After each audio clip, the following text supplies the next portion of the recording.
అది చాలా మందికి తేడా తెలియదు. ప్రభుని నమ్ముకున్న వాళ్ళకి కూడా తెలియదు. ఎందుకు నమ్ముకున్నారో కొంతమందికి ఏదో వస్తారు, చప్పట్లు కొట్టుకుంటారు, హల్లెలూయా చెప్తారు, పాటలు పాడతారు, ప్రార్థన చేస్తారు, వెళ్ళిపోతారు అంతే. ఎందుకయ్యా ప్రభుని ఎందుకు నమ్ముకున్నావు? ఎప్పుడు కూడా గుండె మీద చేసుకుని ప్రభుని ఎందుకు నమ్ముకున్నావు నువ్వు చెప్పగలిగి ఉండాలి. అర్థమైందా? అలాంటప్పుడు మొట్టమొదట నీ విశ్వాసం బలపడుతుంది. అలాగే నీ విశ్వాసాన్ని బట్టి అనేక మంది ప్రభువుని ఎరగలుగుతారు. వింటున్నారా? కనుక ఈ స్థలంలో మనం కూర్చున్నది ఆచారబద్ధం ఏం కాదు. వింటున్నారా? ఈ కూడికి పెట్టకపోతే వీళ్ళకేదో కీడు వచ్చేస్తుంది, ఆ మైల అలాగే ఉంటుంది, ఇవన్నీ కాదు.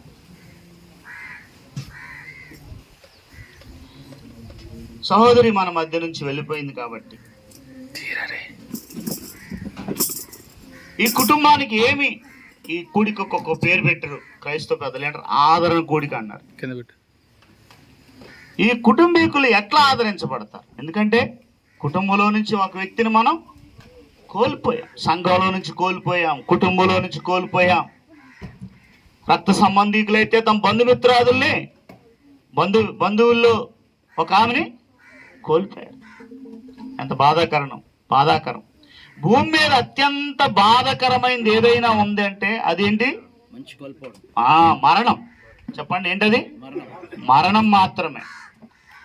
మరణం కంటే దుఃఖకరమైంది, బాధకరమైంది, వేదనకరమైంది ఇంకేమైనా ఉంటుందంటే ఏమీ ఉండదు, ఏమీ లేదు. నిజంగా మరణము అంత భయంకరమైనది. మనుషుడు భయపడేది కూడా దేనికి? మరణానికే.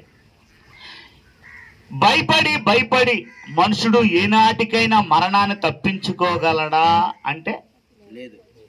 ఖచ్చితంగా మరణం యొక్క బారిన ప్రతి మనుషుడు పడాల్సిందే. దేవుడు ఆదిలోనే చెప్పాడు, నీవు మొన్నే గనుక తిరిగి మొన్నైపోతావు. అయితే ఆ మొన్నైపోయేది, ఆ మాట దేవుడు ఎప్పుడు చెప్పాడు అంటే మొదట చెప్పలేదు. మనం ఇక్కడ సమాధి చేసినప్పుడు కూడా చెప్పాను. దేవుడు చేసిన ప్రతీది కూడా ఎలా చేశాడంట? మంచిగా చేశాడు. ఆయన చేసిన దాంట్లో చెడ్డది ఏది లేదు, ఉండదు కూడా. ఎందుకంటే ఆయన మంచివాడు.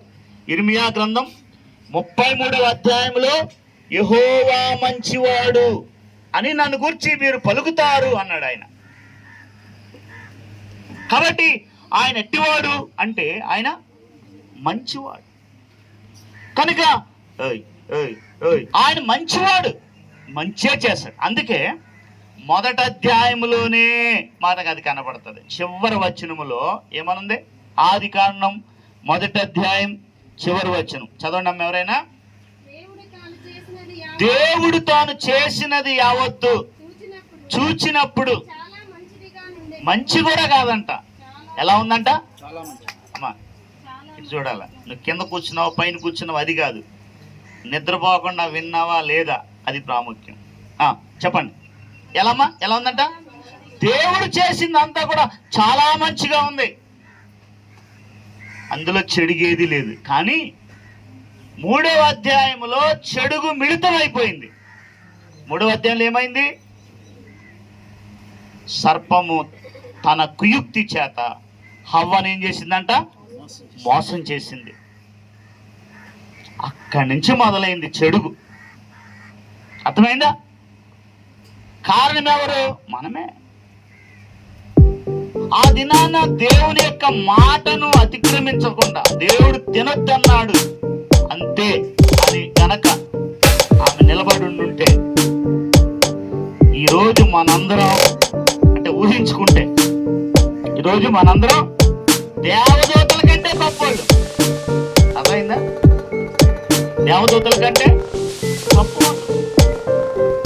తన పోలికలో చేసుకున్నాడు, తన స్వరూపం ఇచ్చాడు, తన ఆత్మనిచ్చాడు, తన వలె ఉండుట కొరకై ఏలికగా నియమించాడనుంది. మొదటి అధ్యాయం ఏముంది? సమస్తములో ఏలమని అప్పగించాడు మనుషుడికి. కానీ ఏలవలసిన వాడు 3వ అధ్యాయంలోకి వచ్చినప్పటికి ఏం చేయబడుతున్నాడు?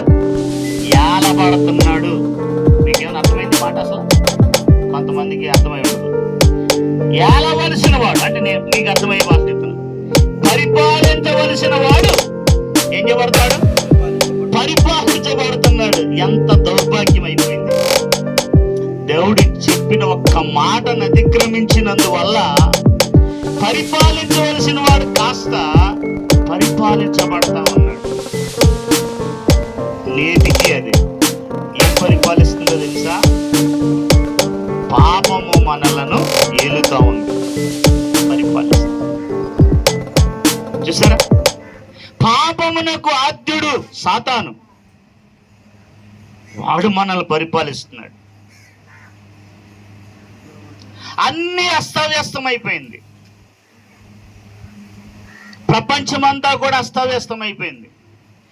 దేవుడిచ్చిన క్రమాన్ని కోల్పోయింది. ఎప్పుడు? మానవుడు పాపం చేసినప్పుడు లేదా పాపములో పడినప్పుడు దేవుడిచ్చిన క్రమం కోల్పోయింది ప్రపంచం. అందుకే ఈ అస్తవ్యస్తమైన పరిస్థితులన్నీ. కానీ ప్రియులారా, అన్ని సరిచేయడానికి మళ్ళా ఆయన వచ్చాడు. మన సంతోషానికి, మన ఆనందానికి కారణం ఏంటంటే పాడైపోయిన సమస్తాన్ని బాగు చేయడానికి ఆయన వచ్చాడు. ఎందుకంటే ఆయన రానిదే ఏది బాగవదు. ఆయన రానిదే ఏది బాగోదు. నేను చిన్నప్పుడు ఒక కథ విన్నాను. ఇలాగే దేవుని దాసులు వాక్యం చెప్తూ అర్థం అవడానికి కొన్ని ఉపమానాలు చెప్తారు. ఒక ఎద్దు ఒక పొలంలో మేస్తా ఉందంట. ఒక ఎద్దు మేస్తా ఉందంట. ఒక ఆయన పైనుంచి హెలికాప్టర్లోనో మరి దేంట్లో నుంచో చూస్తా ఉన్నాడు. అది మేస్తూ మేస్తూ ఒక పెద్ద చీమల పుట్టు ఉందంట. దానికి ఏం తెలుస్తుంది? గడ్డి ఉంది, మేసుకుంటూ తొక్కుకుంటూ వెళ్ళిపోయింది. ఏమవుతుంది? చీమల పుట్టను తొక్కితే ఏమైతే చెప్ప, చీమలన్నీ బయటకు వచ్చేసినాయి. చీమలన్నీ గుంపు గుంపులుగా ఏమైపోయిందిరా, ఈ గూడంతా చెదిరిపోయింది, ఏదో అయిపోయింది అన్నట్టుగా వచ్చేసినాయి. బరబర బరబర బర మొత్తం అంతా అవి తిరిగేస్తున్నాయి. ఈ ఎద్దు మళ్ళా అన్ని సరిచేయగలదా? లేదా కదా? ఒక పెద్ద చీమ వచ్చిందంట అందులోంచి బయటికి. అది అట్ట తిరిగిందంట. కాసేపు అది తిరిగేటప్పటికి మళ్ళీ అన్ని లైన్లో పడిపోయినాయి అంట కదా. చీమలు ఎలా వెళ్తాయి చెప్పండి? వారసులు వెళ్తాయి కదా. కనుక అది వచ్చి ఈ చెదిరిపోయిన వీటన్నిటినీ కూడా ఏం చేసింది? మళ్ళా క్రమబద్ధంగా చేసింది. యేసయ్య భూమి మీదకి నరావతారిగానే ఎందుకు వచ్చాడు? ఈ కథలో మీకేమైనా అర్థమైందా? ఎద్దు చాలా పెద్దది, లేదంటే ఇంకేదో సింహము చాలా గొప్పది. సింహం వచ్చి ఆ చీమల్ని లైన్లో పెట్టలేదు. పెట్టగలదా? ఈ ఎద్దు చేయలేదు. ఇంకేదైనా గొప్ప జంతువు ప్రపంచంలో ఏదైనా ఉందంటే అది కూడా ఒక ఏనుగు వచ్చి కూడా చీమల్ని లైన్లో పెట్టలేదు. చీమల్ని లైన్లో పెట్టడానికి ఏం కావాలి చెప్పండమ్మా? మళ్ళా ఎవరు కావాలి? చీమే కావాలి. మానవ జాతిని మళ్ళీ తిరిగి గాడిలో పెట్టడానికి ఒకవేళ ఆకాశంలో నుండి దేవుడుగానే దిగొచ్చినా కానీ అది అవ్వదు. ఎందుకు అవ్వదంటే మోషేతో చెప్పాడా?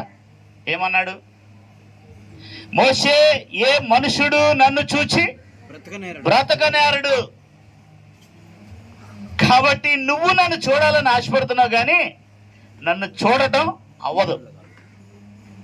ఎందుకంటే ఆయన చూచిన మరుక్షణం ఈ పాపి అయిన మనుషుడు మాడి మసైపోతాడు. మహాపరిశుద్ధుడైన దేవుని ఎదుట ఏ మనుషుడు నిలవలేడు.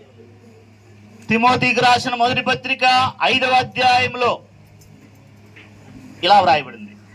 సమీపించరాని తేజస్సులో, ఎక్కడంట? సమీపించరాని తేజస్సులో ఆయన మాత్రమే వసించుచు ఇక్కడ దేవదూతలు కాదు, ఇంకేమీ కాదు, ఎవ్వరు అక్కడ ఉండలేరు. వింటున్నారా? ఆ తేజస్సును తట్టుకొని ఉండగలిగిన వారు ఎవరు లేరు. ఆయన ఒక్కడే సమీపించ రాని తేజస్సులో వసించుచు ఎలాంటి వాడంట? అమరత్వము గలవాడై ఉన్నాడు. తర్వాత ఏముంది? మనుషులలో ఎవడును ఆయనను చూడలేదు, ఎవడును చూడనేరడు. ఆయనకు ఘనతయు, బాగా నిద్ర వస్తుందమ్మా, శాశ్వతమైన ప్రభావమును కలిగి ఉండును గాక. క్రైస్తవులు ఎందుకు అలా మిగిలిపోతారో చెప్పనా? వీళ్ళకి వాక్యం తెలవదు. మందిరానికి వస్తారు కానీ ఏం తెలుసుకోరు, ఏదేంటో తెలుసుకోరండి. నిద్రపోతే ఎడ తెలుస్తుంది మనకి? చూసి చూడనట్టుగా ఉంటే ఎడ తెలుస్తుంది? ఇప్పుడు వేళ ఎంత ఇంపార్టెంట్ విషయమో తెలుసా? ఇది మీకు చాలా ఇంపార్టెంట్. అది మీరు ఏం తెలుసుకోకపోయినా ప్రభుని ఎలాగ నమ్ముకున్నారు కాబట్టి ఈ మరణం ఏంటి, దాని తర్వాత ఉండేది ఏంటి, మనుషులు ఎందుకు ఈ గొప్ప దేవుణ్ణి వదిలేసుకొని వాళ్ళ ఇష్టానుసారంగా బ్రష్లో తిరుగుతున్నారో తెలుసుకోవాలంటే ఇదే టైము. అర్థమైందే?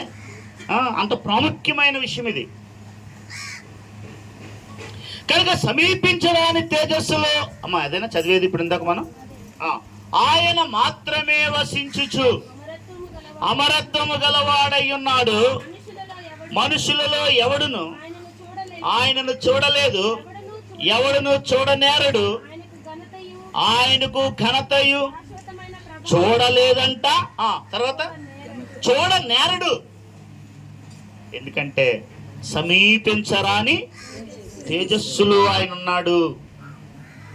అలాంటి వాడిని ఎలా చూడగలరు? అందుకే అన్నాడు, మోషే అన్నాడయ్యా, ఇంతకాలం నుంచి మాట్లాడుతున్నావు, ఇన్ని అద్భుతాలు నా చేత చేయించావు, ఇంతమంది ప్రజల్ని నా ద్వారా వెలపలికి రప్పించావు, అసలు నువ్వు ఎలా ఉంటావో ఒక్కసారి చూడనియ్యా, నీ మహిమేంటో, నీ గొప్పతనం ఏంటని ఆ హృదయాంతరంగాల్లో నుండి వచ్చిన ఆ గొప్ప ఆశతో దేవుణ్ణి ప్రాధేయపడుతున్నాడు.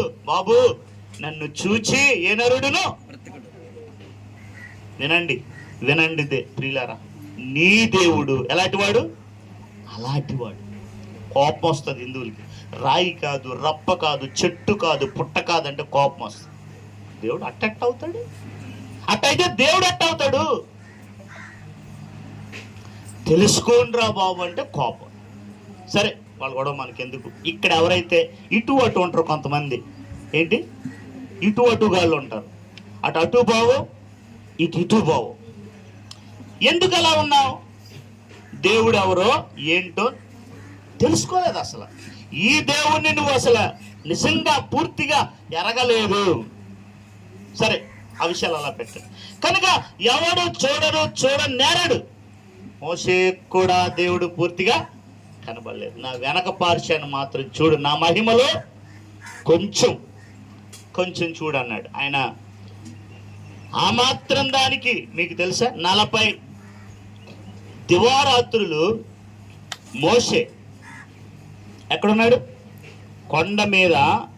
అప్పుడు కూడా దేవుడిని పూర్తిగా చూడలేదు ఈ వచనం ప్రకారం, అంతే కదా.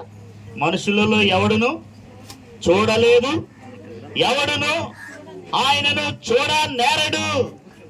కనుక అప్పుడు కూడా చూడలేదు మనుషులు. మీరందరూ కలవరపడకండి, వాళ్ళు చేసి వాళ్ళకి ఇస్తే సరిపోదు. ఎలాంటి వాడు దేవుడు? పిల్లల దేవుడిని నిజంగా మనం ఎరిగినప్పుడు, ఆయన ఏమై ఉన్నాడో, ఆయన ఎలాంటి వాడో మనం ఎరిగినప్పుడు ఆయన ఎందుకు వదిలిపెడతామని అర్థమైందా?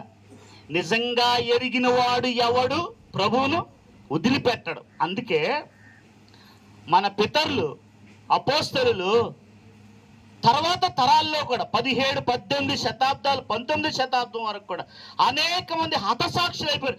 నేటికి హతసాక్షులు అయిపోతున్నారు, ప్రభు కొరకు ప్రాణాలు వదిలేస్తున్నారు. మనం ఇలా గొడవ జరిగితే అలా పారిపోవడం చూస్తాం, అవునా? ఏదైనా చిన్న గొడవ వస్తే ఇలా పారిపోవడం. కనుక ప్రియులారా, దేవుణ్ణి మనం ఎరగాలి. కనుక రండి, మోషే అంటున్నాడు 40 రాత్రింబగళ్ళు ఎక్కడున్నాడు? ఆయనతో అక్కడుండి కిందకి దిగొచ్చినప్పుడు, జాగ్రత్త వినండి, దేవుడు ఎలాంటి వాడు చూడండి.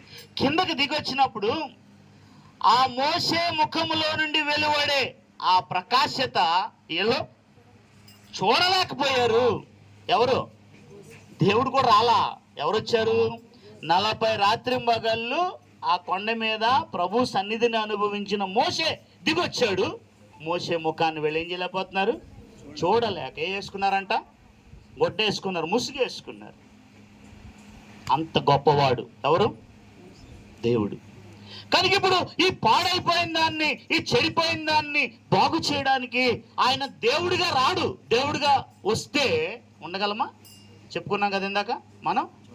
అందుకే ఏదైతే పాడైపోయిందో, ఏదైతే అస్తవ్యస్తమైపోయిందో దాన్నంతటిని మరలా బాగు చేయడానికి ఆయనే ఎలా వచ్చాడు ఇప్పుడు? అది చాలా మందికి అదొక ప్రశ్న. హిందువులు అలాగేలాగా మనల్ని కలవరపరచడానికి ఆయన మానవుడిగానే వచ్చాడు. సంపూర్ణ మానవుడు, సంపూర్ణ దేవుడు. ఎవరు? మన ప్రభు అయిన యేసుక్రీస్తు. కొలసీలకు రాసిన పత్రికలు అంటున్నాడు, దేవత్వము యొక్క సర్వ పరిపూర్ణత శరీరముగా క్రీస్తు యేసునందు వసించింది అని చెప్పాడు. చదువుతారా? ఉందమ్మా, తీసావా? రెండవ అధ్యాయం, కొలసీలకు రాసిన పత్రిక 2వ అధ్యాయం 8వ వచనం. చదువునా? ఏలయనగా 9వ వచనం చూసుకోండి. ఏలయనగా దేవత్వము యొక్క సర్వ పరిపూర్ణత శరీరముగా ఎక్కడుందంట? క్రీస్తునందు నివసించు. దేవత్వం యొక్క ఏ లోటు లేకుండా పరలోకములో దేవుడేమో ఉన్నాడో అదే దేవుడు శరీరుడిగా ఎక్కడున్నాడంట? క్రీస్తునందు భూమి మీద జీవించాడు. అందుకే తండ్రిని మాకు కనుపరచుము, మాకంతే చాలు అంటే ఏమంటున్నాడు?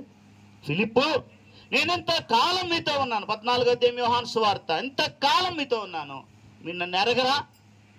నన్ను చూచిన వాడు ఎవరు? తండ్రిని చూచాడు. కనుక మరలా తండ్రిని మాకు కనపరచమని నువ్వు అడగాల్సిన పని లేదు.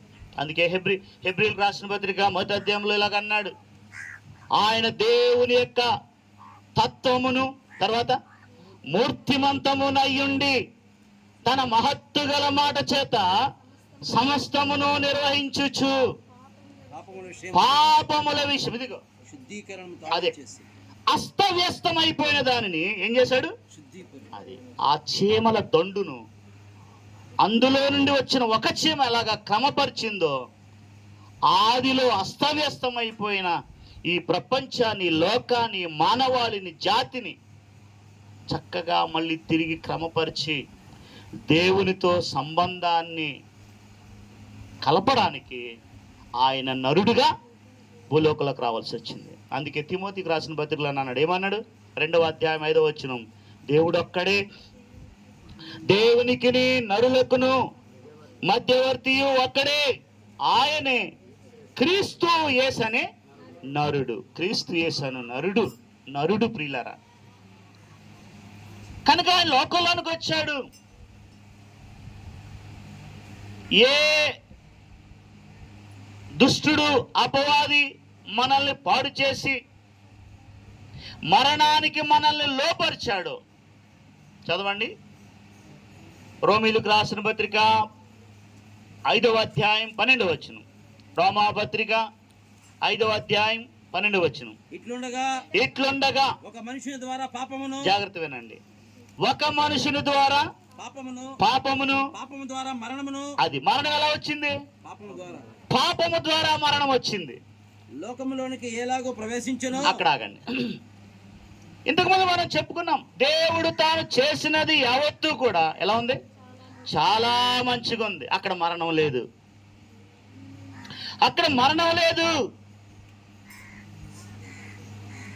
ఆయన జీవాధిపతి. చెప్పండి, ఆయన ఎవరు? ఇందాక కూడా చదువుకున్నాం తిమోతికి రాసిన పత్రికలో, సమీపించరాని తేజస్సులో ఆయన మాత్రమే వసించుచు, తర్వాత మాట ఏంటి? అమరత్వము గలవాడై ఉన్నాడు. అమరత్వం అంటే అమరణం, అంటే మరణము లేకపోవడం. మన దేవుడు ఎలాంటి వాడంటే మన ప్రభు ఎలాంటి వాడంటే ఆయనకు మరణం లేదు. ఆయనకు మరణం లేదు. అమరత్వము గలవాడు. మనుషులలో ఎవడు చూడలేదు, చూడనేరడు అని చదువుకున్నాం ఇందాక. దాని గురించి మనం చెప్పుకున్నాం. కనుక అమరత్వము గలవాడు, మరణం లేదు. ఆయనకు మరణం లేదు, మనకు కూడా ఆయన మరణాన్ని ఇవ్వలేదు. ఆయన మరణాన్ని ఇవ్వలేదు. అందుకే ఇందాక ఏమనుకున్నాం మనం, ఒకవేళ నాడు అవ్వమ్మే గనక, లేదంటే ఆది పితరులే గనక పొరపాటు చేయకుండా ఉంటే, పాపం చేయకుండా ఉంటే, దేవదూతల కంటే కూడా మనం ఈ దినాన్న ఎంతో అధికులంగా ప్రభు స్వారూప్యంలో ప్రభుతో ఉందో, అంతే కదా. తన పోలికలో తన స్వరూపంలో మనల్ని చేసుకున్నాడు. కనుక ప్రియులారా, నాడు 3వ అధ్యాయంలో జరిగిన పొరపాటు మానవాళికి శాపంగా పరిణమించింది. అప్పుడు అన్నాడు, నువ్వు మొన్నే గనక తిరిగి, అప్పుడు వచ్చింది మరణం. ఇప్పుడు చదవండి. ఎలా అనగా, ఒక మనుషుని ద్వారా పాపము ద్వారా మరణమును లోకములో ఎలాగూ ప్రవేశించెనో అలాగే మనుషులందరూ పాపము చేసినందువలన మరణము అందరికీ. ప్రియ సహోదరుడా, సహోదరి, ఏదో ఒక రోజున ఖచ్చితంగా దేన్ని ఎదుర్కోవాలి? మనం మరణాన్ని ఎదుర్కోవాలి. మన ప్రియ సహోదరి బుజ్జమ్మ మనం అనుకోలేదు, చక్కగా నడిచెళ్ళింది, ఆటో ఎక్కింది, హాస్పిటల్కి వెళ్ళింది, ట్రీట్మెంట్ తీసుకుంటుంది. సోమవారం ఇక్కడ నుండి అక్కడ తీసుకెళ్తాం నెల్లూరు, మా అమ్మ తిరిగి వస్తుంది అనుకున్నారు. కానీ అమ్మను ఏం కలుసుకుంది? మరణం కలుసుకుంది. ఇంకెవరు దాని నుండి మనం వేరు చేయడం మన వల్ల కాదు. కనుక ప్రియులారా, మరణం ఆ రీతిగా లోకంలోనికి వచ్చింది. దేవుడు మరణాన్ని మనుషులకి లేదు. కానీ ఈ కొని తెచ్చుకున్న మరణాన్ని వీరి నుండి వేరు చేయటం ఎట్లా? అది దేవునికి ఉన్న ప్రశ్న, అంటే సంకల్పం అది. కనుక మరణమునకు లోనైన మనుషుణ్ణి మరణము నుండి వేరు చేయడం, మరణము నుండి తప్పించడం, మరణము నుండి విడిపించడం, లేదంటే అదే మరణాన్ని మనుషుడికి జీవదాయకంగా చేయడం. ఇందాక చెప్పుకున్నాం, ఆయన ఎవరు? జీవాధిపతి. అపోస్తలుల కార్యంలో ఏమనుంది? మీరు జీవాధిపతిని చంపితిరి. ఇది ఎలా సాధ్యం? ఏమనుందంటే అపోస్తలుల కార్యంలో 10వ అధ్యాయం అనుకుంటా, ఏమనుంది? మీరు ఎవరిని చంపారు? జీవాధిపతిని చంపారు. జీవాధిపతిని చంపడం ఎవరికి సాధ్యం? ఎవరికి సాధ్యం కాదు ప్రియులారా, జీవాధిపతిని చంపడం. ఎందుకంటే జీవానికి ఆయనే అధిపతి. ఆయన ఎట్టా ఒకటి చంపుతాడు? చంపలేడు. జీ జాన్ గారు, మీరు ఎవరైనా కొంతమంది వినుంటారు, ఆయన ఈ మాట చెప్పాడు, ఆయనను అందరూ కొల్లబోడి చేసినా ఆయన చచ్చిపోడంట. ఆయన దేహంలోని రక్తం అంతా పోయినా ఆయన ఏమవడం? చనిపోడంట. ఏం కారణం? ఆయన ఎవరు? జీవాధిపతి. మరి ఎట్లా చనిపోయాడు? తండ్రి, నీ చేతికి నా ఆత్మను ఆయనే ఇచ్చేశాడు. ఎవరికి? తండ్రికి అప్పగించాడు. ఎవరి కొరకు? మన పక్షంగా మరణించడానికి కొరకు.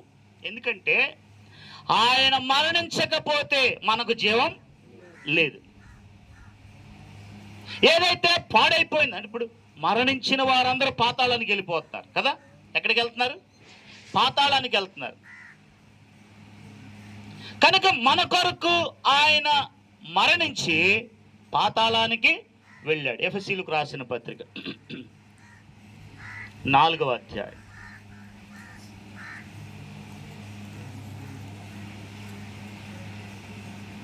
ఎఫెసీయులకు రాసిన పత్రిక 4వ అధ్యాయం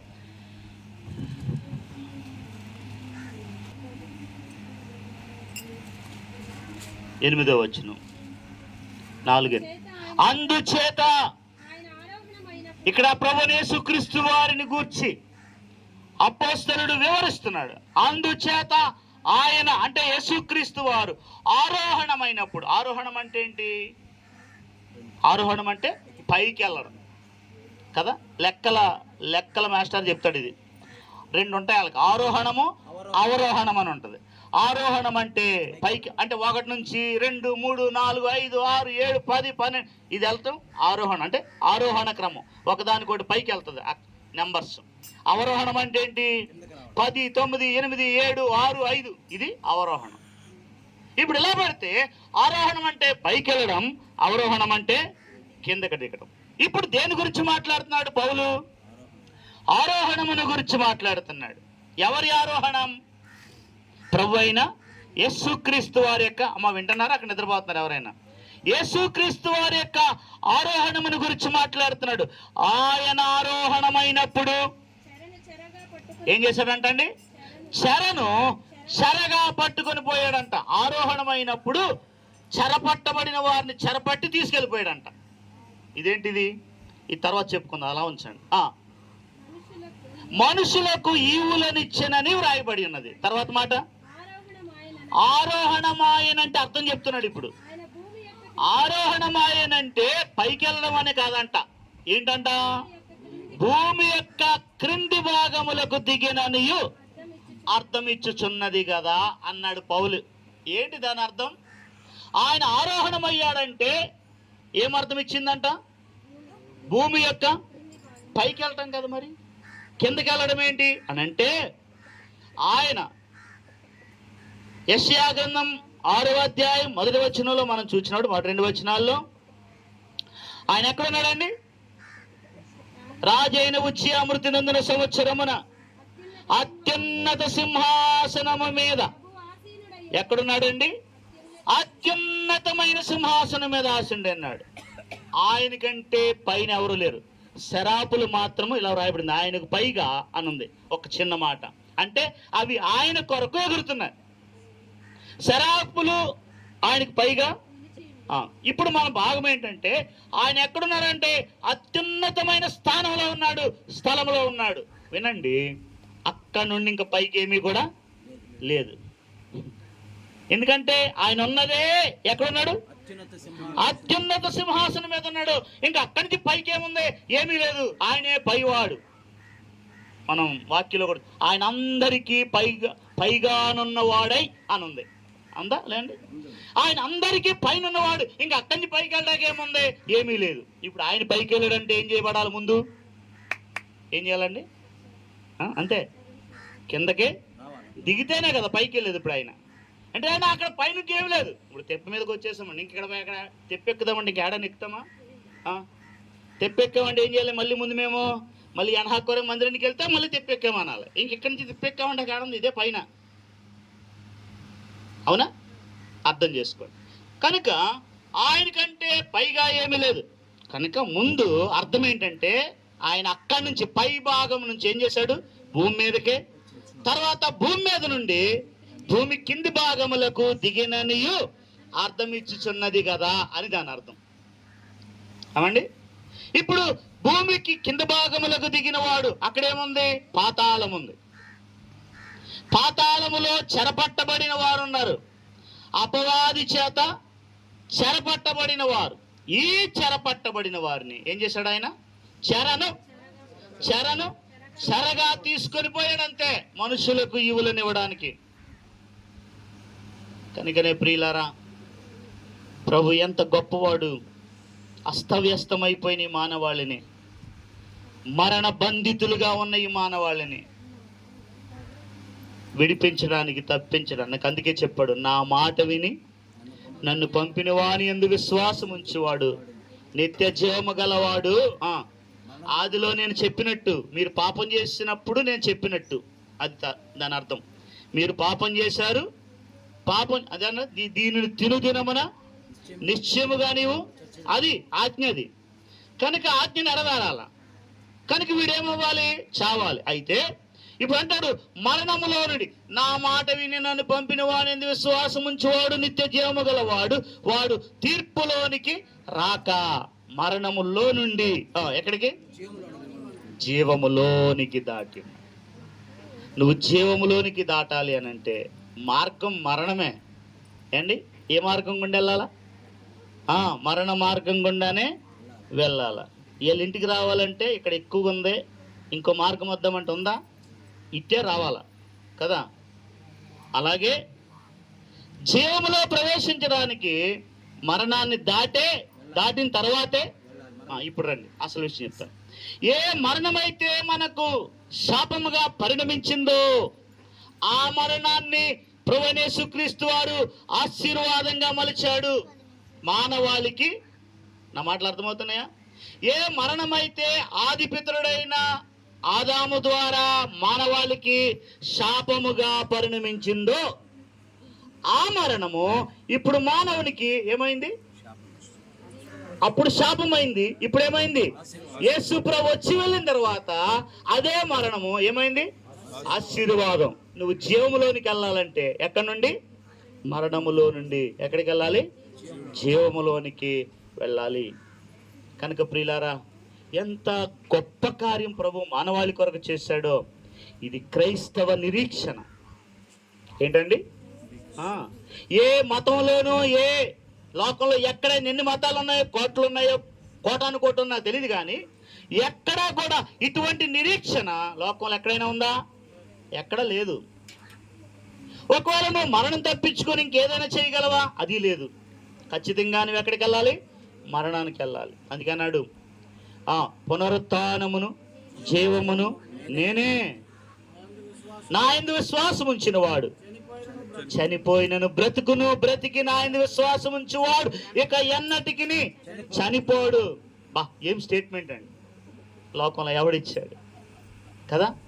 ఎందుకు ప్రభువుని తుండికిస్తా నాకు తెలియదు, ఎందుకు అనేక మంది ప్రభువుని కాదంటారు నాకు తెలియదు, ఎందుకు ప్రభువుని సవ్యంగా మనం వెంబడించలేకపోతున్నామో నాకు అర్థం కాదు. ఇలాంటి దేవుడు దొరకటం నీ జీవితం ధన్యమైంది తెలుసా? యెహోవా తమకు దేవుడిగా గల జనులు ధన్యులు, ఆయన తనకు స్వాస్థ్యముగా ఏర్పరచుకున్న జనులు ధన్యులు. ఇంటికాడ ఇంత మరణం సంభవిస్తుంటే ఎంత ప్రశాంతంగా కూర్చొని గుండెల నిండా దేవుని యొక్క వాక్యం నింపుకుంటున్నామంటే కారణం ఎవరు? ఆయనే. అమ్మా, ఎవరు? ఆయనే. ఆ ఇంటి బిడ్డలకు ఆదరణ కలగాలంటే ఆదరణ కలగడానికి కారణం ఎవరు? కంటి నిండా నీళ్లు ఒలకపోయకుండా మా తల్లిని ఒకసారి చూస్తాములే, మళ్ళా కలుసుకుంటాములే, మళ్ళా మేము ఒక చోట ఉంటాములే అనుకుంటున్నారంటే కారణం ఎవరు? ప్రభువైన యేసుక్రీస్తే.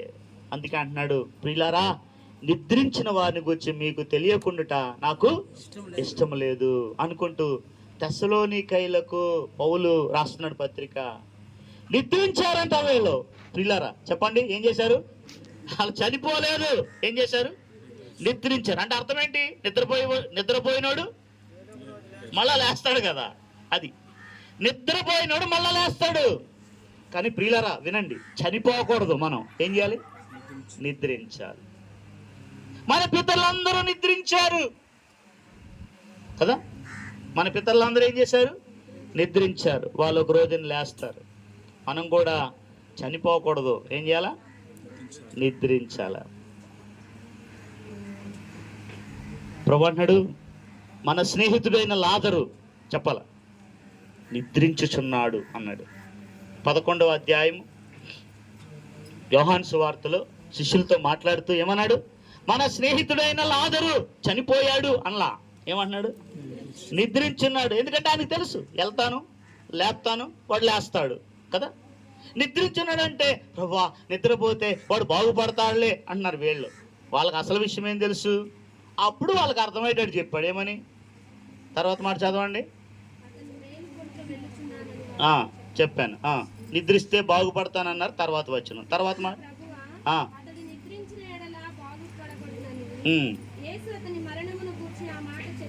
అది దేని గురించి చెప్పాడంట? అంటే మరణమును గురించి ప్రభువైన యేసుక్రీస్తు వాడిన పదం ఏంటి? నిద్ర. నిద్ర.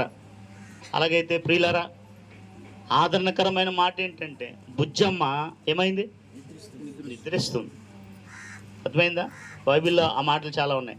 సమాధులలో నిద్రించువారు అని ఉంది. ఎక్కడ నిద్రిస్తున్నారంట? మామూలుగా శరీరంగా ఉన్నప్పుడు ఇక్కడ నిద్రపోయి ఉంటుంది, కానీ శరీరాన్ని విడిచిపెట్టింది కదా. వీరు సమాధుల్లో నిద్రిస్తున్నారు. ఒకరోజు మధ్యాకాశమునకు ప్రభు రాబోతున్నాడు, మధ్యాకాశానికి రాబోతున్నాడు. అప్పుడు సమాధుల్లో నిద్రించువారు మేల్కొనేదరు అని వాక్యం చెప్తుంది. ఏం చేస్తారు వీళ్ళు? మేల్కొంటారు. అదే తెస్సలోనికీయులకు రాసిన పత్రికలో మనకంటే ముందుగా వారు లేచి మనతో అంటే మనము మారగా మనతో కలుసుకొని ప్రభువుని ఎదుర్కొనుటకు ఆకాశ మండలమునకు మేఘముల మీద కొనిపోబడుదుము. ఎంత అద్భుతమైన విషయం ప్రియులారా. ఇవన్నీ మనం తెలుసుకుంటే ఎవరు? క్రైస్తవులు. నువ్వు అసలు ఎన్నటానికి ప్రభువుని వదలవు. అర్థమైందా? ఏ పాపం జోలికి వెళ్ళవు, ఎక్కడ లోకంతో రాజీ పాడవు. ఎందుకనంటే అసలు ఇన్ని విషయాలు ప్రభు మనకు తెలియజేయడానికి మనం ఏ పాటి వారమని కదా. ఏ పాటి వారం చూడండి, మా ఇంటి చుట్టూరు ఉంటారు కదా, అది చూపించుకోవటానికి వస్తారు. నాకు ఆ రూమ్లోకి వినపడతా ఉంటుంది. రోజు ఇదే పాట నాకు వినపడతా ఉంటుంది. 100 ఎడితే ఒక మాట వస్తుంది, వాళ్ళు ఇంకో 100 ఎడితే ఇంకో మాట వస్తుంది. అసలు మనం ఏ 100 పెట్టకోకుండా నీకు పుట్టింది మొదలుకొని, అసలు పుట్టింది కాదు పుట్టక ముందు కూడా మనకు తెలుసు. తెలీదా? ఎఫ్సీలు రాసిన బదులు ఏమన్నాడు? జగత్తు పునాది వేయబడక మునిపే ప్రేమ చేత ఆయన నిన్ను క్రీస్తులో. అంటే నీకు ఎప్పుడు విషయం తెలుసు? ఎప్పుడు విషయం తెలుసు? నేను పుట్టక మునిపి విషయం నాకు తెలుసు. దేని ద్వారా? దేవుని యొక్క వాక్యం ద్వారా. నేను పుట్టక మునిపి విషయం నాకు తెలుసు. నేను పుట్టిన తర్వాత విషయం నాకు తెలుసు. ఏమ్మా? తర్వాత నేను చనిపోయిన తర్వాత విషయం నాకు తెలుసు. చెప్పండి ఎవరైనా ఇలాంటి మార్గం ఏదైనా భూలోకంలో మరొకటి ఏదైనా ఉందా? పుట్టక ముందుది, పుట్టిన తరువాత మానవ జీవితం యావత్తు కొరకు, అలాగే చనిపోయిన తర్వాత ఏమవుతావు అంత మాత్రమే కాదు, యుగాలు ఉండే రాజ్యం కొరకు మనము మాట్లాడుకుంటాం. పౌలు అంటున్నాడు, భూమి మీద ఉండే విషయాల మీద కాదు మీ మనస్సు, మీరు ఎక్కడ పెట్టండి? పరసంబంధమైన. కొలసీలు రాసిన పత్రిక 3వ అధ్యాయం మొదటి భాగంలో చెప్పాడు. చదవండి దయచేసి ఎవరైనా. మీరు క్రీస్తుతో కూడా లేపబడిన వారైతే పైనున్న వాటి మీదనే మనసు పెట్టుకొనుడి, భూ సంబంధమైన వాటి మీద మనస్సు ఉంచొద్దు, పెట్టుకొనకుడి అన్నాడు. ఇలారా నీ మనసు ఎక్కడుంది ఈరోజు? మన మనసు అంతా ఇక్కడే తిరుగుతుంది. అందుకని అప్పుడు చూడండి, చచ్చిపోయిన వాళ్ళు అంటారు ఇక్కడెక్కడే తిరుగుతున్నాడు, ఇక్కడెక్కడే తిరుగుతుంది అంటారా అనరా? రాత్రి అక్కడ కనపడింది, తెల్లారి ఇక్కడ కనపడింది, ఆవిడకి అది ఇష్టం, ఈయనకి ఇది ఇష్టం అంటారు చచ్చిపోయిన వాళ్ళ గురించి. అసలు పరసంబంధమైన మనసు పెట్టుకున్నోడికి వాళ్ళు ఇక్కడ రావడానికి వాళ్ళు ఇష్టం ఉంటుందా? ఉదాహరణ చెప్తాను. నేను రాత్రి అన్న వాక్యం చెప్పాడు అక్కడ. ధనవంతుడు అంటాడు, నాకు నీటి చుక్క పంపించమని అడిగాడు. తర్వాత ఎల్టాకి లేదురా బాబు అంటే, నాకు 5 సోదరులు వాళ్ళన్న పంపించా అన్నాడు. ఇప్పుడు సపోజ్ ఉదాహరణ చెప్తాను ఇలాంటి. లాదర్ దగ్గరికి వెళ్ళి, బాబు భూమి మీద ధనవంతుడికి 5 బిడ్డలు ఉన్నారా, సోదరులు ఉన్నారా బాబు, కొంచెం వెళ్ళి వాక్యం చెప్పడా? అబ్బే నేను వెళ్ళను అంటాడా? వెళ్తానంటాడా? మీరు చెప్పాలా? వెళ్తాడా? అబ్బే అసలు కోరుకోడు. భూ సంబంధమైన జీవితాన్ని కానీ భూమి మీద ఉండే విషయాలను కానీ అతడు కోరుకుంటాడా అంటే కోరుకోడు. ఎందుకు కోరుకోడు అంటే భూమి మీద ఉన్న వాటికంటే ఎంతో శ్రేష్టమైన, ప్రత్యేకమైన, సంతృప్తికరమైన, సంతుష్టికరమైన అనుభవానికి అతను వెళ్ళిపోయాడు. అయ్యా తప్పదంటే గెంటేస్తే కూడా ఏమంటాడు? అయ్యా నేను వెళ్ళనయ్యా, నేను ఇక్కడే ఉంటానయ్యా అని అడుగుతాడా? అడగడా? ఎవడో రావడానికి ఇష్టపడ్డా. మరి ఇలా ఎందుకు అంటారు? ఇలాగా రాత్రి కనపడింది, పొద్దున కనపడింది, ఎక్కడే తిరుగుతుంది, అక్కడ తిరుగుతుంది. చాలాసార్లు మా కండవెల్లు మరీని. దేవుని బిడ్డ భూమి మీదకి అసలు రావడానికి ఇష్టపడు.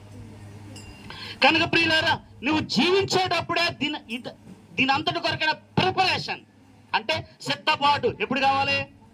చాలామంది చచ్చిపోయాక చూసుకుందాంలే.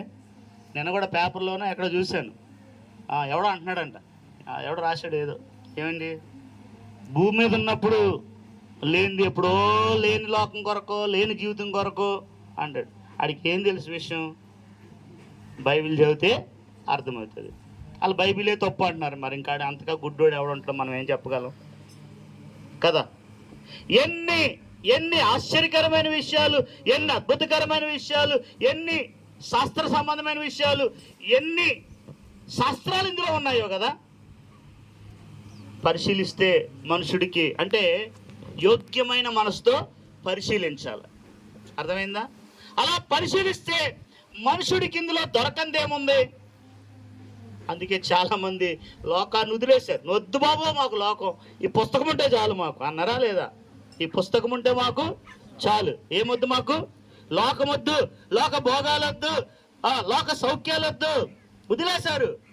భార్య వద్దు, బిడ్డలొద్దు, భర్త వద్దు, పెళ్ళొద్దు, పెడాకులొద్దు, ఏమొద్దు మాకు అనుకున్న వాళ్ళు కోట్లాది మంది ఈ పుస్తకాన్ని పట్టుకుని పోయారు. ఏం దొరికింది వాళ్ళకి? ఓ ఏదో దొరకబట్టే. అర్థమైందా? ఇవాళ నీకు దొరకలేదని అంటే దీన్ని నువ్వు సరిగా అర్థం చేసుకోలేదమ్మా. ప్రియులారా రండి, మనము దుఃఖించవలసిన అవసరం లేదు, మనము చింతపడవలసిన అవసరం లేదు. అందుకే అంటాడు, చివరి మాట్లాడుతున్నాడు తెస్సలోనికైలకు రాస్తూ, ఈ మాటల చేత మీరు ఒకరినొకరు ఆదరించుకొనుడి. ఏం ఆదరిస్తుంది మనల్ని? ఎవరు ఆదరించలేరు, ఎవరు ఆదరించలేరు. బంధువులు వస్తారు, కాసేపు మనతో పాటు ఏడుస్తారు, అమ్మ ఏం పర్లేదులే ధైర్యంగా ఉండు అంటారు. వచ్చేస్తుందా ధైర్యం? కానీ దేవుని మాట ఒక్కటి విను, నువ్వు నీ తల్లిని కలుసుకుంటావని చెప్పు, తల్లి నిన్ను చూస్తుందని చెప్పు, మీరు ఒకరికొకరు మాట్లాడుకుంటారని చెప్పు, ఏం కలుగుతుంది చెప్పండి? అబ్బా ఎంత ఆదరణ కలుగుతుంది, ఎంత ఆదరణ కలుగుతుంది. ఈరోజు నాతో లేకపోయినా, ఈరోజు నాతో మాట్లాడకపోయినా దేవుడు మనకి ఇచ్చాడు ప్రియులారా, గొప్ప ఆదరణ మనకి ఇచ్చాడు. అర్థమైందా? అంత మాత్రమే కాదు, ఆయన పేరే ఏం పేరు? ఆదరణ కర్త. యోహాను సువార్త 14వ అధ్యాయంలో ఏమంటాడు? మిమ్మును అనాథలుగా విడవను, మీ యొద్దకు ఒట్టును అంటున్నాడు ప్రభు. ఆయన కూడా మనకు ఆదరణ, ఆయన వాక్యం మనకు ఆదరణ, ఆయన మాటలు మనకు ఆదరణ, ఆయన మనకి ఏదైతే నిర్దేశించాడో ఆ నిరీక్షణ మనకు ఆదరణ. అందుకేమన్నాడు? నిరీక్షణ లేని ఇతరుల వలె అన్నాడు. ఆ నిరీక్షణే మనకేంటి? ఆదరణ. ప్రభువుతో ఉంటాం, ప్రభువుని కలుసుకుంటాం, ప్రభువు దగ్గర మన వారిని చూస్తాం. చూసారా? ఇదేంటనమాట మనకి అది ఆదరణ కలిగించే ఒక గొప్ప నిరీక్షణ, మనకి గొప్ప నిరీక్షణ. ప్రియులారా, ఈ యొక్క మధ్యాహ్నం నేను ముగిస్తాను. ఇట్టి నిరీక్షణ నీకుందా? ఇక్కడ చేరిన ప్రియ సహోదరుడా, సహోదరి, ఏదో పుట్టావు, తింటున్నావు, బ్రతుకుతున్నావు, తెచ్చుకున్నావు, చనిపోతావు, ఒకరోజు లోకాన్ని విడిచిపెడతావు. కానీ ఏముండాలో తెలుసా? 3 శ్రేష్టమైన వాటిని గురించి 1 కొరింథీ 13వ అధ్యాయం మాట్లాడింది. ఏంటది? ప్రేమ, విశ్వాసము, నిరీక్షణ. చెప్పండి ఏంటా 3? చదవండి 13 చివరి. విశ్వాసము, నిరీక్షణ, ప్రేమ. ఈ మూడిటిలో శ్రేష్టమైనది ఏంటనంట? ప్రేమ. 3 ప్రాముఖ్యమైన విషయాల గురించి మాట్లాడాడు. దేవుని బిడ్డ ఈ 3 కలిగి ఉండాలి. భూమి మీద ఉండేటప్పుడు ఈ 3 ఉంటాయి, కానీ భూలోకాన్ని విడిచిపెట్టిన తర్వాత ఒక్కటే అవసరం అవుతుంది. ఏంటది? ప్రేమ. ఇంకా అక్కడ విశ్వాసం అవసరం లేదు, ఎందుకంటే ప్రభువుని ముఖాముఖిగా కలుసుకుంటాం. ఇంకా అక్కడ నిరీక్షణ అవసరం లేదు. దేని కొరకు కనిపెట్టావో దాన్ని అనుభవించడానికి అక్కడికి వెళ్ళిపోయావు, ఇంకా నిరీక్షణ ఎందుకు? రోమీయులకు రాసిన పత్రిక 8వ అధ్యాయం అంటాడు, చూడని దాని కొరకు కనిపెట్టుటే ఏంటది? నిరీక్షణ. ఇంకా నిరీక్షణ అవసరం లేదు, ఒకటే ఉంది అక్కడ పరలోకంలో. ఏంటది? ప్రేమ. ప్రేమ. కనుక ప్రియులారా, విశ్వాసముంచు, నిరీక్షించు. చెప్పండి అమ్మా, ఏం చేయాలి చెప్పండి? ప్రభువునందు విశ్వాసముంచు, నిరీక్షణ కలిగుండు. నిరీక్షణ కలిగుండు, అంతే చాలు, అంతే చాలు. పర సంబంధమైన విషయాల మీద దృష్టి పెట్టు. భూ సంబంధమైన విషయాలు కేవలం నీ శరీరం కొరకే. ఇది ఒక 60 ఉంటుందో, 70 ఉంటుందో, 30 ఉంటుందో, 40 ఉంటుందో తెలియదు. ఏది? ఈ దేహం. ఈ దేహం ఇది ఎప్పుడోకప్పుడు ఏమైపోద్ది? మాయమైపోద్ది, నిన్ను దగా చేస్తుంది. అర్థమైందా? దీన్ని నమ్ముకుంటే, దేన్ని? శరీరాన్ని గనక మనం నమ్ముకుంటే ఇది ఒక రోజున మనల్ని దగా చేస్తుంది. అర్థమైందా? ఏ రోగమో, ఏ వ్యాధో, ఏ ప్రమాదమో, ఏ అపాయమో, ఏమో, ఏ సందర్భమో మనకు తెలీదు. ఇది వదిలే, దీన్ని నమ్ముకోకు. పర సంబంధమైన వాటి వైపు చూడు, ఆత్మ సంబంధమైన వాటి వైపు చూడు, పర సంబంధమైన వాటి వైపు చూడు. ప్రభు కొరకు ఎదురు చూడు, ప్రభు కొరకు నిరీక్షించు, ప్రభు రాజ్యం కొరకు నిరీక్షించు. అప్పుడు ఎవరినైతే మనం కోల్పోయామో వాళ్ళు మనం కలుసుకుంటాం. ప్రభు మనకిచ్చిన గొప్ప నిరీక్షణ ఇది. కనుక కలుసుకుంటాం, వారితో ఉంటాం, వారితో మాట్లాడతాం. ఇది గొప్ప ఆదరణ కదా. అసలు ప్రభువుతో ఉండటమే ఆదరణ.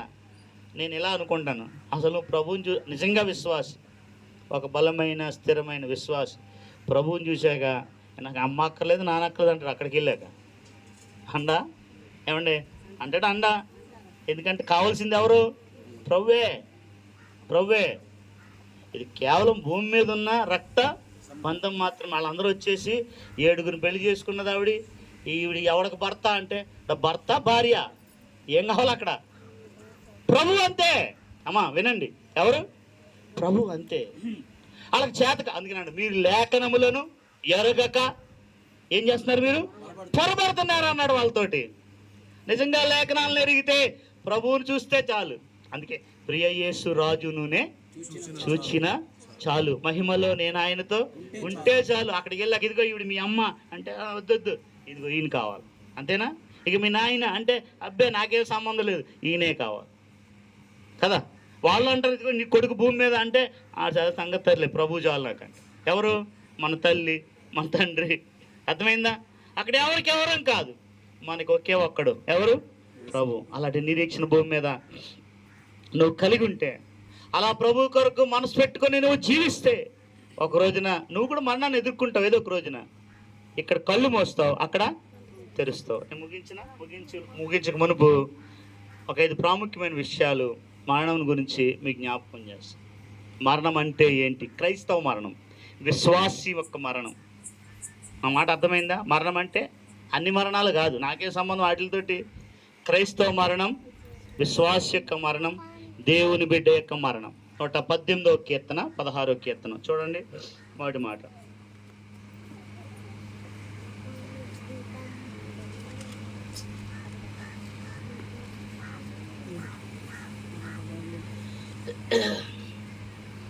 యెహోవా దయాళుడు. ఎక్కడ బ్రదర్? ఒక్క నిమిషం ఉండండి, చదవండి మీరు చదివేది. యెహోవా దయాళుడు, ఆయన కృప నిరంతరం నిలుచును. ఒక్క నిమిషం బ్రదర్. 116:15. 116:15 చదవమ్మా. యెహోవా భక్తుల మరణము ఆయన దృష్టికి ఎలాంటిదంట? ఇప్పుడు అంత వదిలేయండి. మరణము ఎలాంటిది? విలువగలది. అమ్మా వినండి, మొట్టమొదటి ఏం చెప్పుకున్నాం? మరణము. అది చెప్పుకున్నామా? మొట్టమొదటి మరణం ఏమని చెప్పుకున్నాం?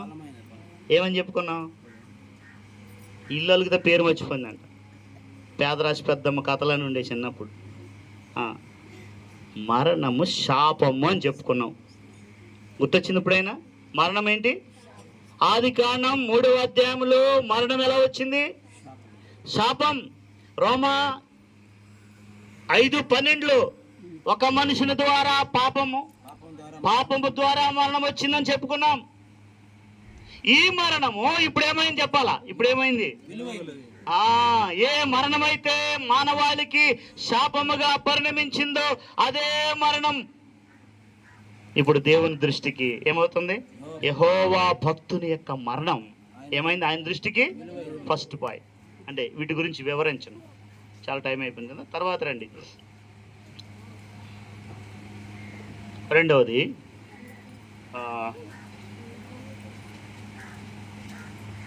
ఫిలిప్పీయులకు రాసిన పత్రిక 1వ అధ్యాయం. సరే కూర్చో. ఫిలిప్పీయులకు రాసిన పత్రిక 21వ వచనం చదవమ్మా. నా మట్టుకైతే బ్రతుకుట క్రీస్తే. ఇప్పుడు చెప్పండి, చావు ఏంటది? బెనిఫిట్. లాభమైనా ఈ లాభాన్ని ఏమంటారు? ఇంకా ఇంగ్లీష్లో ఏ పదం అంటారు ఏమో, నాకు తెలిసిన మట్టుకు ఏంటి? చావు ఏమైందంట? ఒకరోజు శాపం, ఒకరోజు దుఃఖం, ఒకరోజు వేదనకరమైన ఈ మరణం ఏమంటాడు అపోస్తలుడు పౌలు? చావు అయితే ఏంటంట? లాభం.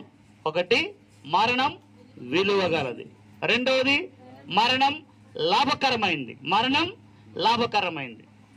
మూడవది ఇందాక మనం చదువుకున్న మాటే, ఒక మాట చదువు. ఏంటది? యోహాను సువార్త 5:24. యోహాను సువార్త 5. నా మాట విని నన్ను పంపిన వాడిని విశ్వాసం ఉంచి వాడు నిత్య జీవము గలవాడు. వాడు తీర్పులోనికి రాక ఇలా చెప్తాను, మరణములో నుండి విశ్వాస యొక్క మరణం జీవదాయకమైంది అంటాను.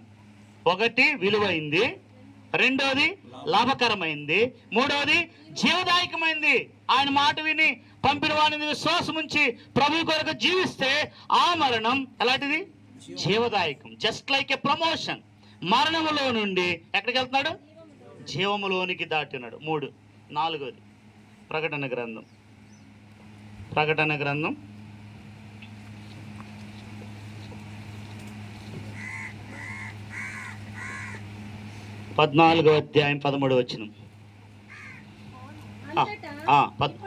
అంతటా ఇప్పటి నుండి ప్రభునందు మృతులు ధన్యకరమైనది. అమ్మా 4వది ఏంటి? మరణం ఏమైంది? ఇప్పుడు ధన్యకరమైంది. మళ్ళా చదువు, ప్రభునందు మృతులు ధన్యులు. ప్రభునందు మరణించే మరణం ఎటువంటిది? అది ధన్యకరమైనది. 4 తర్వాత చదువు, కంటిన్యూ చేయి, అదే వచనం.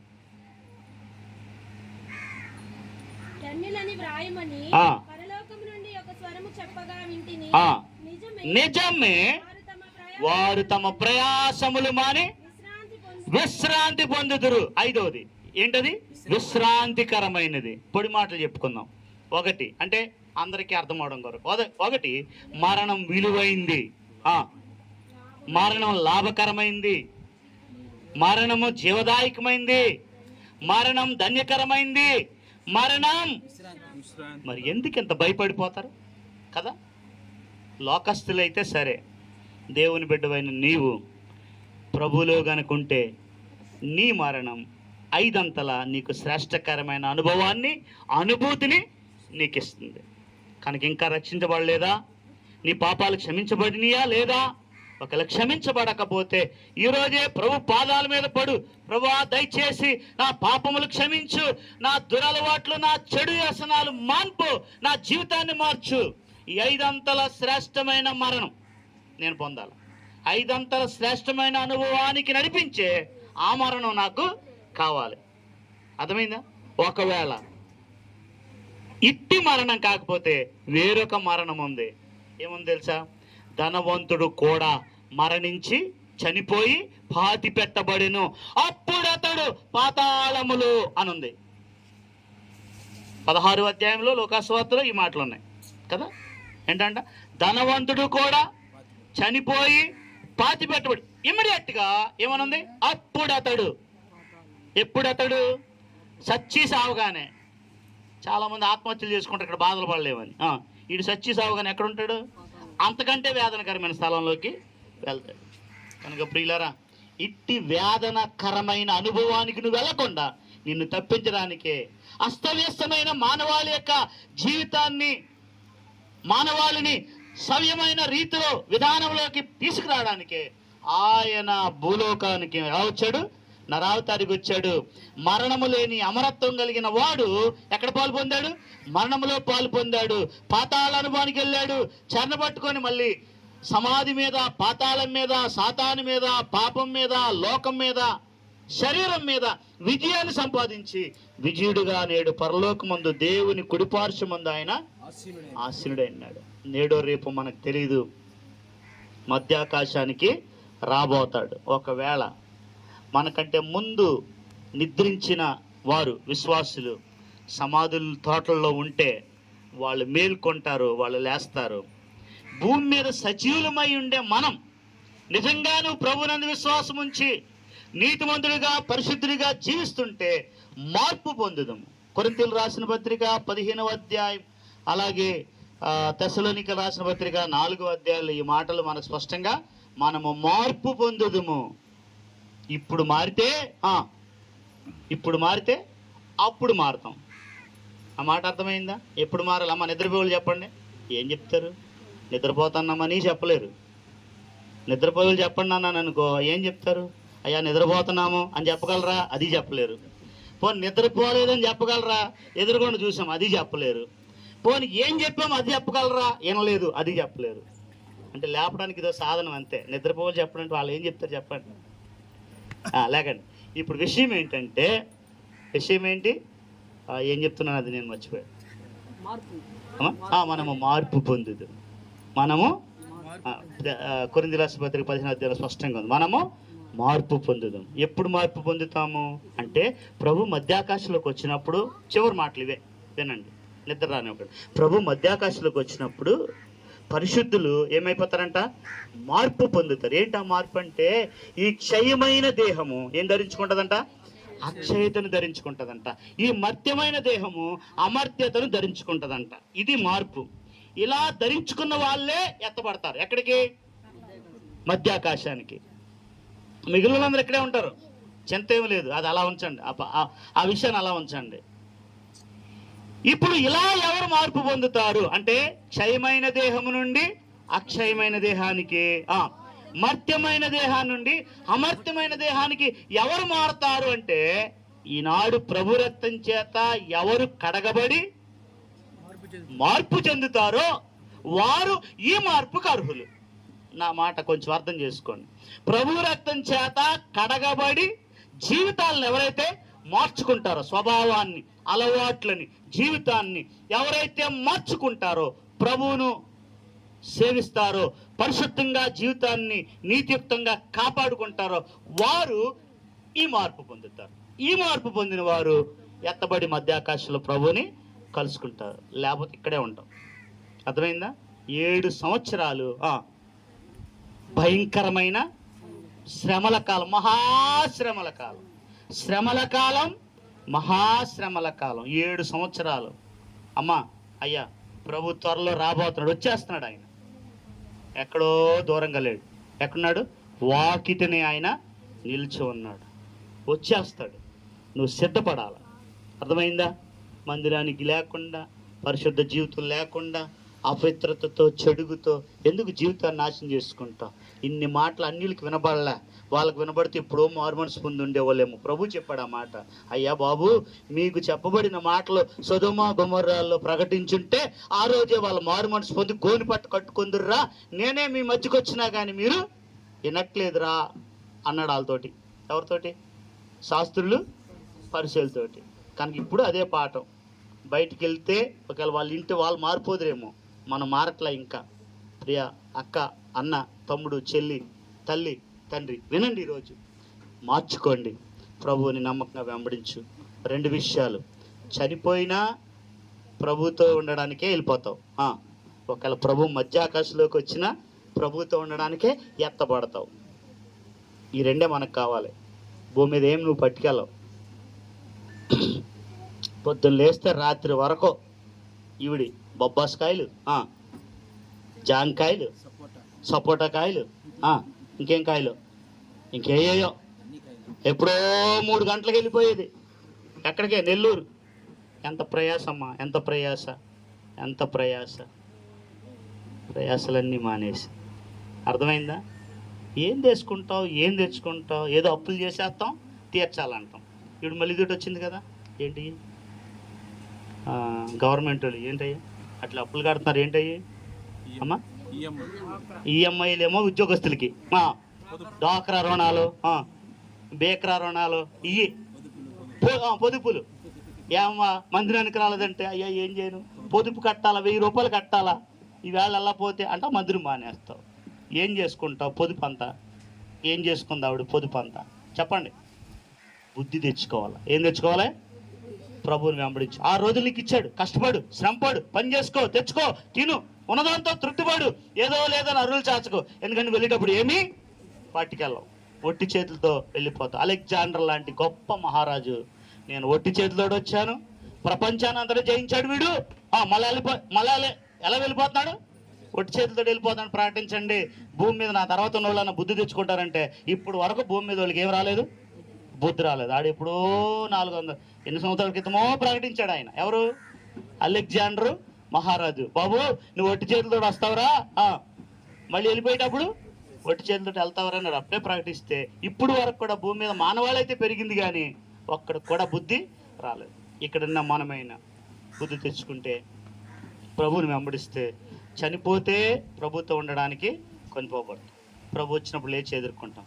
ఒకవేళ సజీవులమై నిలిచుంటే ఆయన మధ్యాకాశంలోకి వస్తే ఆయన మనం ఎదుర్కొంటాం. ఇక్కడ చేరిన మనకు అలాగే కుటుంబీకులకు ప్రభు అలాంటి కృప దయచేయను గాక.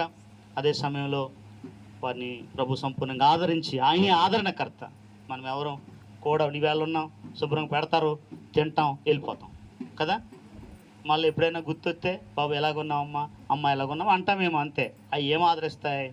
ప్రభువే వారిని ఆదరించేవాడు. 14వ అధ్యాయం రాయబడినట్లుగా ఆయనే వీరికి ఆదరణకర్త. నేను ఒక సలహా, ఆ బిడ్డలిద్దరికి ప్రభువుని పట్టుకోండి, ఆయన ఆదరణకర్త. ప్రభువు లేకుండా నీకేమున్నా వృధా. రండి ప్రార్థన చేసుకుని ముగించుకుందాము. ప్రార్థన చేసుకుందాం. ప్రేమ కలిగిన మా తండ్రి, కృప కలిగిన మా దేవ, మీకు స్తోత్రాలు. మన ప్రభు రక్షకుడు విమోచకుడు యేసుక్రీస్తు వారి యొక్క కృప, పరిశుద్ధాత్మిక అన్యోన్య సహవాసము, సన్నిధి, ఆదరణ, నడిపింపు సదాకాలము ఇక్కడ చేరిన మనకందరికీ, సర్వలోకంలో చేరిన సకల పరిశుద్ధులకును, మరి ముఖ్యంగా బుజ్జమ్మను కోల్పోయిన బిడ్డలిద్దరికీ వారి కుటుంబములకు తోడయ్యుండును గాక.